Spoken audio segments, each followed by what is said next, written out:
Hey, welcome to this week's video, the Training Tip Tuesday. We're going to be looking at the straight leg deadlift and also the Romanian deadlift, and there's some subtle differences between the two that are going to help you strengthen up your hamstrings, your glutes, your lower back, and pretty much the whole of the posterior chain of the back side of the body.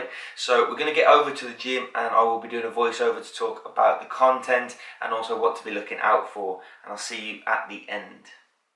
So the movement classification we're looking at here is called hip extension, and it's where the hips will go back and extend. Now what we're looking at here is targeting the hamstrings, the glutes and the erectors of the spine. So as you can see here, my hips have been forced back, the weight's going into my heels, and again here on the second time round we're going to see the hips are moving back, really trying to open up the hip joint itself to be able to allow the hamstrings and the glutes to be able to activate. Now in terms of setup position, we want to have our feet hip width, so you can see here with the bar, it's on my knees are around the smooth portion of the bar and my hands are about shoulder width, so pretty much where the rough and the knurling starts on the bar. Okay, from there we're standing on up with the weight. Now you're going to see that through all the exercises. I'm going to stand with my feet hip width, take my hands on the bar, and I'm going to stand on up. And we're starting with the straight leg deadlift here. Now notice how I've got nice straight legs but my knees are soft. Okay, I'm hinging at the hips and I'm lowering down as far as I can. As you can see here, as I go through the movement, my legs are going to stay relatively straight. They're not going to kind of hinge too much or bend too much at the knees.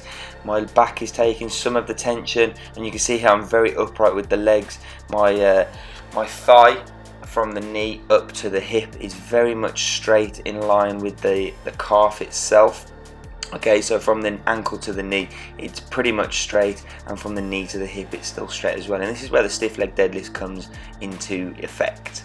Okay, now with the Romanian deadlift we're going to see straight away I've softened my knees even more. So from my ankle to my knee and then from my knee to my hip, there's a big gap and a big difference there, and this is where the differences lie between the straight leg deadlift or the stiff leg deadlift and the Romanian deadlift.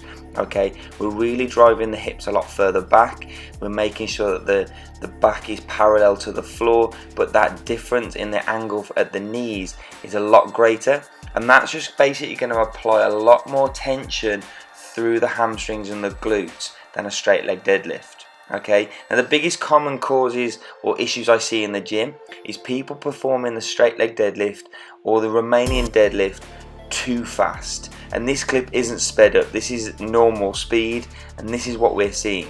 The other thing we see is people rounding at the back, and you can see here I'm just folding forward at the back, my hips aren't taking any of the tension, and my back is really rounding. Okay, now probably the best variation I would say for people to take on is the Romanian deadlift, and the reason why that is, when you get the movement down and you're perfecting it, you're able to go a lot heavier, which is going to strengthen up your hamstrings and glutes and your lower back a lot more than the straight leg deadlift. Okay, the straight leg deadlift can be quite an advanced movement for people, so I'd always recommend that you start with the Romanian deadlift and then you progress to the straight leg deadlift after. You'll load up heavier, but your hamstrings and glutes will be a lot stronger. Finally, if anybody is doing any Olympic lifting, they'll find greater benefit from the Romanian deadlift, just because it has a lot of carryovers into like the conventional deadlift and also like high pulls, snatches and back squats as well. It has a big implication in back squats. So there you have it, folks. That is the straight leg deadlift and the Romanian deadlift. So I hope you got some great information away from that, and I hope you can implement that into your training. If you aren't using the Romanian deadlift or the straight leg deadlift in your exercises and your workouts, you're probably going to want to implement that, because it's going to be a great exercise for building up your movement patterns, similar to your deadlifts, your squats, your snatches and your high pulls, and just in general strengthening up the posterior chains of the hamstrings, the glutes, the lower back is just going to be key there. So implement those. If you've got any comments, post them down below. Please do go ahead and like the video, subscribe to the channel, share the content with as many people as you can, and we can help more people develop their training. And I look forward to seeing you all in the next Training Tip Tuesday. Peace out.